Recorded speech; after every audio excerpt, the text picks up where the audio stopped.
Hi friends, it's Mr. Dylan. Now today, Drakey and I will be going over the final block together. Last time I know we've done the high block, the muscle block, and now I want to see if you guys could do the low block. Do you think you could help me and Drakey practice together? Awesome, let's get started, Drakey. Let's start off nice and tall, with our hands up nice and high to protect ourselves. Awesome job.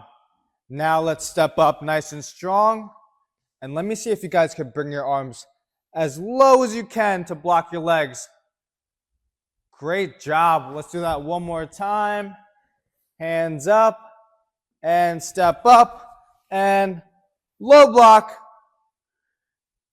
Great job.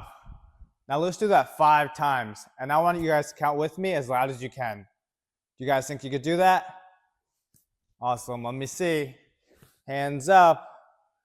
And let's step forwards and 1. Good job. Hands up. 2. Oh, we're going fast today. Hands up. 3. Keep it up nice and strong. 4. Last one. Let me see. Nice and loud. And 5. Great job. Now we've gone over the high block, the muscle block, and the low block. I want you guys to keep on practicing that, and next time we'll go over some kicks. I'll see you guys next time. See ya.